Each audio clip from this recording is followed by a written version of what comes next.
I have to say, Carl, like the last bunch of episodes we've done, have been really thought-provoking for me, and I've like been more inspired than usual. That's great to hear, because every time I talk to you, I just want to quit music and jump in front of a bus. Wow. I'm kidding. I love you, Ben. Ben, I Wow. love you. You're awesome. Hi, Ben. Hi, Carl. We're back. We're back. And better than ever. With Was that supposed to be? Wait, was that supposed to be like an accent of some sort?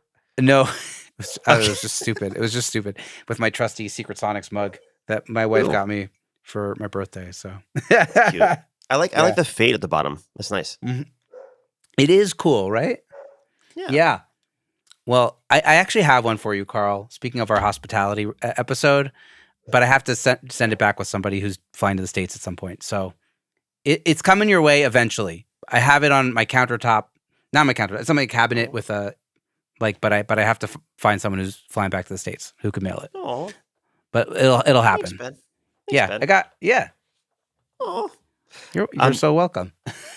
All right, so now this episode is going to be nerdy because we haven't done one in a little while, and I'm just getting my glasses a little bit closer to my face. Get your glasses a little bit closer to your face. Or should they be down further off your nose? That's more. That's more grand. Wow, you look so grandfatherly. Oh my God! Wow. I'm just a step away from being a grandfather. I mean, because I'm a father, so it's just like one more step, hypothetically, I guess. But it should be very many years from now. So okay. Wow, it's late night where Ben is right now. Okay, not. But this I was trying to cover for you. So this episode, this topic, this is something that I've been thinking about a lot yesterday, actually, and I was kind of annoyed with myself when I had the realization. So something that I always firmly believe is that my website and my portfolio are living, breathing organisms that I'm always tweaking and adding to and adjusting. And like, I don't have the approach of, I redesign my website and then I forget about it for 5 years. And then I totally redesign my website and then I forget about it for 5 years. Like I'm always like a couple times a week, I'm like making a little like 1% change.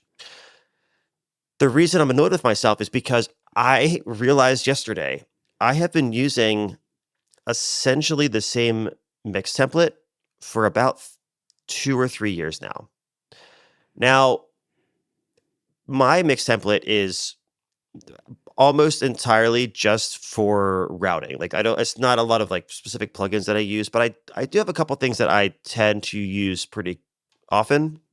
So for example, on all of my drum tracks, I have the like utility gain plugin that I can flip the phase of the track. It's bypass, but then that way, every time that I load up a session, I just have to go boop, and I can phase flip things and check the phase of stuff. Probably 19 times out of 20 that I'm going to use an EQ, it's probably going to be Pro Q3. So I have an instance of Pro Q3 on every track. It's not doing anything like the actual, like the plugin's bypass. When you open it up, it's just like the default blank thing, but it's something that I use all the time. So it's just saving me from having to dig through, some plugin folders. So I think it's why I've been able to get away with not really updating it very much over the past couple of years. But then I realized there were things that I was constantly swapping out in actual mixes and not even really thinking about it. Yeah. And I wanted to talk about, or talk about for myself the things that I want to change about my template, but with the purpose of getting you, Ben, and also the listener to start thinking about, okay, if there are templates that I'm using pretty regularly, are there things that I find myself changing very often? And maybe is it time to just update the template? Yes. Which is something that is like not fun to do. It's not sexy to do. And it's usually something that only happens when you have laundry to do and you just don't want to do the laundry or something like that. Like it's an activity Yeah. that is like, It's like, you know, shit, I need to usually- update this, but I got to get started with this mix. So I'll do it next time. Yeah. So every it's easy to single push off. time. It's Every easy single to put time. off, easy to For put 2 off. years. And like 99% of the time, 99.999% of the time, I also agree. Like, yeah, that is so low on the to-do list. But I feel like it's good every once in a while to at least just do a little self-analysis and say like, okay, rather than going in and changing this all the time, like, are there any things that I started doing in the past year or two that are consistent enough that I really should just, open the template, put those things in. It'll take me 15 minutes, save as, new template, boom, and then I can forget about it again. Yeah. So I have a couple of things that I've been doing lately that I have been having really good luck with. But I don't want to necessarily get too in the weeds about like the specific things and more about the concept of this, like, self-awareness, reanalyzing our own workflow to see if there are ways that we can make Well, it maybe more you could give like perceptive. one example, just which, to give it to Yeah. illustrate it. Okay, a good example would be I found with so on my kick bus and my snare bus, and my vocal bus, like my main vocal bus, I have a limiter on each of those. And they're not actually doing much of anything. I just have like the threshold and the output ceiling at -8. And the number doesn't matter. I don't It's just based on like how I gain stage things and like how I like how they sound. And like basically what I can do is I can do get my whole mix going without even looking at any of those things. And when I go and hit play, I go and I like open up that plugin, it's doing like a half a dB of reduction on like the loud stuff. Like these are not like working hard. They're just like my kind of like some safety nets, especially when I'm working on projects that have really dense vocal sections. And all of a sudden, when all the big harmonies and doubles and things come in, I don't want it to completely change the balance of my like mix bus compression. So this just helps me to kind of like keep the peaks at a predictable rate. It works for me. That's not the point of this is not to tell you to do what I do. But what I realized is that I had Ozone 8 and I really liked their limiter. And then I got Ozone 9 and then I got Ozone 10 and then now I have Ozone 11. But on my template, I still have Ozone 8 for those things. That and limiter.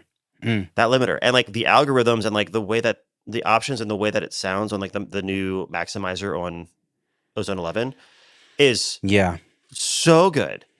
And I realized like I end up going back in and like changing that out like almost every time. And I didn't realize like, oh no shit, Carl, you should just like fix it in your template. So it's like things like that. I'm like some of the gonna change the term from no shit Sherlock to no shit Carl. Yeah, like it's good. Your name works well for that. It's deserved. But I think even more commonly, like I have like some of the RX plugins, like the RX like the mouth declick and like the deep breath and like deep plosive and like some of those on vocal tracks. Again, like bypass when I open it up, but it's there because I'm probably going to use it, or at least I'm probably going to at least try it on every vocal track to see if it is needed and if it helps. And those are all like old versions of RX that I mean I still own, but like I have the same stuff. thing. I have the same thing. But like in like when I do like podcasts, I have like RX8 as like my it's not in the template, but like how Logic allows you to have like favorite plugins? Mm-hmm. And so it's like it's RX8 voice denoise or whatever instead of RX10, which is the one I'm currently up to. But like I the truth is I don't use favorite plugins so much because I have the plug search. I don't know if you ever got the plug search. I didn't. You have to get it, Carl. I use so few. Trust me. I know. Best like I don't know, $20-$30 I'll ever spend. It's the best. Not a sponsor. Okay. Not a sponsor. Not sponsored, but hey, if they want to talk to us, just kidding. No, not just kidding. That'd be great. don't just kidding. That could be Plug you gotta search. take We're chances. waiting for you to call us. We're waiting Have your for you. people call our people. Um, Yes, so but yeah, that's the thing. It's like and when I go to add that manually, if I go to add like a mouth to click manually, I'm always using the newest version. So exactly. it's not like I know I've heard people talk about like different versions of autotune kind of having like different sounds. So like they prefer different versions of autotune depending on like the texture that it gives. And like for this is not that. It's not like, oh, I prefer the texture of RXD breath or breath control or whatever they call it, 8 versus like 9 or 10 or whatever we're on. It's just there. And I never think to actually change it. It's an artifact from a previous time. Yeah. An artifact that is designed to help get rid of artifacts. That's the Exactly. I like. Was that an intentional pun? No, RX. Okay. but it was Um, great. That was yeah. great call. Yes, Yeah. I'm all about the meta. So what about you? Are there any Uh, that you feel like you should just like spend the 3 minutes yeah, and just yeah, fix it? absolutely. I mean, the thing I'm thinking about is saturation. I've been a big fan of the Black Box HG2 plugin as a saturator, and it is actually on my template still on the stereo bus, which I sometimes do, especially if it's like a very minimal instrumentation kind of thing, like a piano and a vocal, and then you pop that at like 16% or something, 20%, and then you get just enough richness without it, it just blended in sounds so good. But when you're doing a dense production, it's a bit crazy and heavy-handed to do that much saturation for everything the same amount. So what I need to do is get there's like a certain amount that works better for like drum and bass, and like less for vocals, less for guitars and stuff. So like there's like I should be putting them on those actual auxiliary buses. Like the drum auxiliary bus should have like that saturator, at 20%. And obviously I'll check and adjust it, but like as like a starting point, and vocals less, and like have it kind of separate that stuff out so that like it's not just overload and overkill. That's like Yeah. and I have never made that change, but every time I do a new mix, I do that. And yeah, it's stuff like that, Yeah. there's It's probably more. funny you mention. That's It's like funny you one mentioned example Black that I'm thinking Box. about. Yeah. Yeah, it's funny you mentioned the Black Box because I just started using that. I must have bought it a while ago, like it was on sale or something, and I got it, and everyone was talking to me about how great it was, and I just never used it. And then maybe the past couple weeks, I've been using it a lot. But I think I'm hesitant to put that on my template because I'm still at the point of that, and I feel like we all go through this like honeymoon stage of a new plugin where we're just so excited by like all the way it makes things different that we haven't quite been able to be objective with it enough to be like, okay, is this making it better? And I Yeah. feel like if I put it into my template too soon, even if it's like bypassed and not there, like I feel like it's going to be too tempting for me to try it too Mm. soon rather than what I found for myself. The way that I like to use it is like getting same thing with like any kind of like limiter on my mix bus where it's like, I want to get this to sound as good and as rich and as full and as slamming as I can before I do that, and then it's just like icing on the cake. Or it's Yeah. way too much and I don't use it. But it's like I like waiting until I'm happy before I kind of like remember, oh, there are still things that can like add that extra 2% spice. So I Yeah. think but I've been doing it the way that The you're black talking box is about. sort of like a sound. Like Yeah. mixing into it just makes a lot of other things very like easier, because it'll just give you your drum and bass sort of that like depth that you're like looking for, and you'll just have to do less work on the mix bus. So yeah, I like there's pluses and minuses to both approaches, right? You could do the thing that is going to do something that you like, and then save yourself time in the individual channels, or you could do the individual channel work, and then you might Yeah. have less to do on on that either the auxiliary bus or the stereo bus, depending Yeah. on what you're doing. They're both valid, and you got to try them both for yourself. See what works for you. Yeah. Yeah. And But and yeah, I'll at minimum I'll probably like my first step to deciding to add something to a template is before I add it to a template, I'll make my own custom default so that it's like, okay, this is the sound that like mm, like I know for myself, I use the Eventide Omnipressor in dual mono mode with the gentle comp setting, but the mix at 14% and gain staged to peak at around -12 before it goes in. That is, just so you know, listeners of Secret Sonics, that is the That is the nerdiest sauce. and most That is the specific. sauce. Well, no, that's the most specific I'm ever going to speak publicly about any like technical thing that I do, because like it's, again, it's not about the specific setting. It's the fact that like I found that that setting, when I know what that plugin does, and I know like if I want that sound, I put that on, and I'm usually 3 seconds of tweaking away from it being exactly what I needed. But it was just, rather than start like just using that as my like user default, so that way when I open the plugin up, those are my settings right away. Even if I'm going to change them, it's the same thing as like having Pro Q3 on my mix bus, even if it's bypass, like just saving me the step of having to like go through plugin folders, having to remember what the name of the preset is, like when we're, it just saves that trouble. And then there are some of my buses that I probably should just have that on by default and bypassed. And now that I'm thinking about it out loud, I think I use it on my snare a lot, with the attack all the way down, because it has a really, really, really fast attack.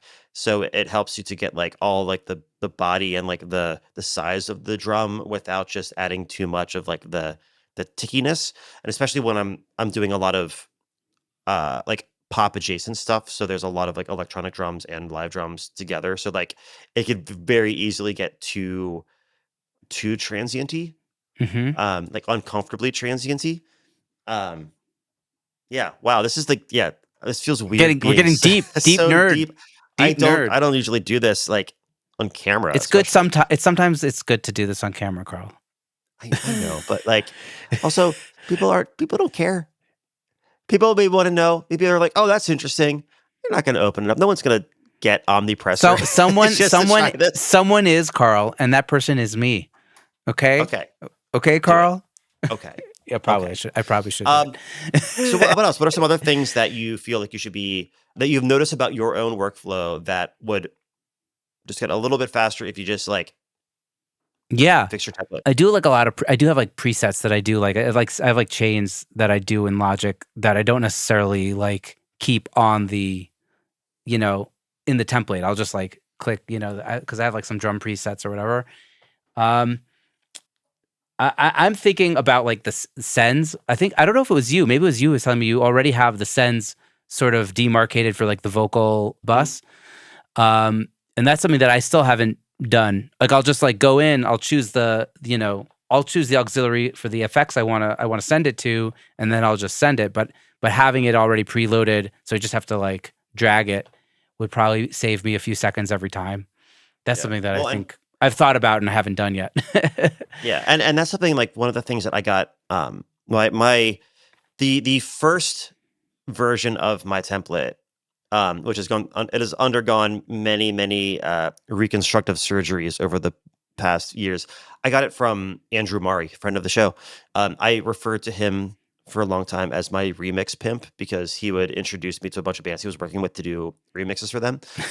But he sent me his Logic template years and years ago, and like kind of walked me through the thought process behind all of it, and it was great. Obviously, like I had very different plugins than him. I have a very different like approach than him, but conceptually knowing that it was all about like routing and just like making everything that you need at your fingertips, so that way you can be pulled out of the creative flow less often for shorter amounts of time instead of going through like drop down menus and stuff.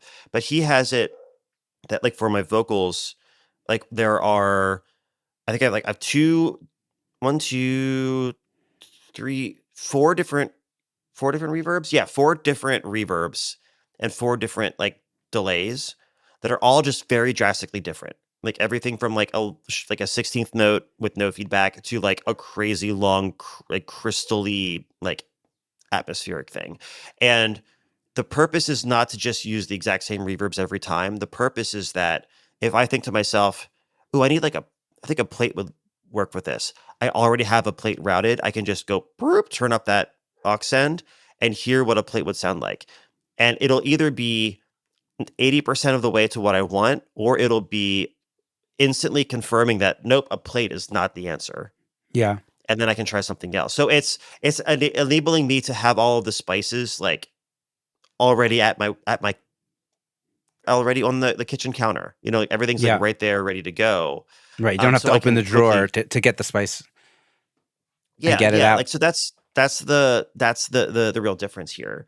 Um, and yeah, I Yeah. think that it saves so much time because I can just like quick try it, and especially for like pads and some things that are just like textural, super in the background. Like it stops me from going down rabbit holes trying to find like the perfect reverb sound for this one thing that is like literally only felt not heard and like no one's ever going to notice it, and like the changes, like the difference in like you know adjusting the pre-delay time and like it's not going to make any kind of noticeable difference. So it also saves me time and I don't go down rabbit holes on things that aren't important, so I keep my focus on the stuff that actually is going to make the bigger picture Yeah. improvements. I have like a lot of reverbs and delays in my template. Well, not a lot, but I have like very select ones that I know will work for certain things. And I'm big into blending different reverbs and stuff. Like that's a big part of what I do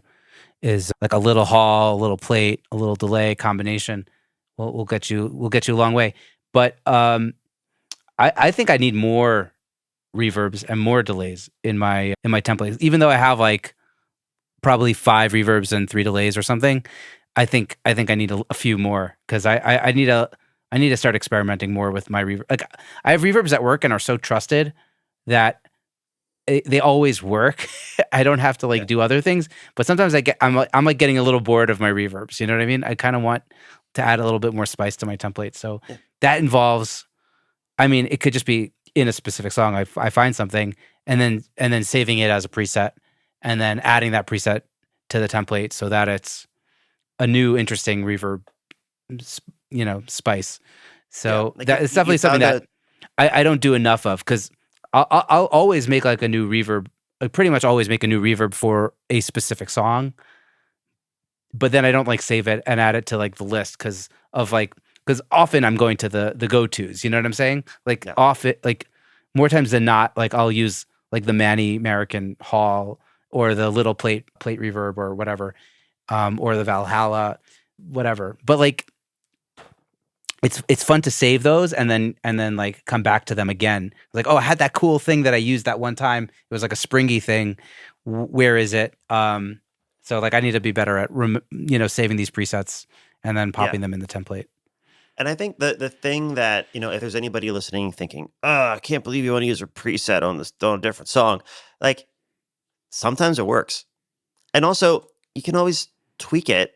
Like it's not an all or nothing black and white option. Like you can use it as a starting point and then adjust it to fit the specifics of the new song. But For sure. it's I don't know. I don't know. There are definitely some purists that are going to be real cranky about this, but whatever. Let them take 6 hours on a mix. Yeah. Um, but yeah. And yeah. Oh, And I think when no, just to like to validate you, like when a very specific reverb or effect is needed, you're going to make that sound anyways. And more times than not, it's not needed and it does not affect the quality of the song at all. yeah, Like I'm with you. yeah. Yeah. I don't know. I don't know if I have any other examples. I feel like there's probably like some chains that I could just like have more often and bypassed, but I don't know. I think mostly I'm mostly happy with my template, except for the couple of things I said. I think, yeah, I think I need to work a little more on like gain staging, but that's another topic for another day. Yeah.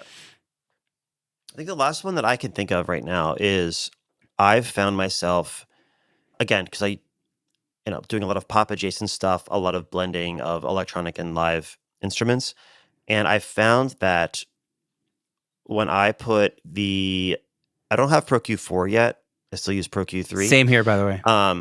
But doing a dynamic shelf to tame like 2 or 3K and up on my snare bus, on my toms bus, and on my cymbals bus, and often on my kick bus too, I found, makes things feel so much more like in a pocket and gelled.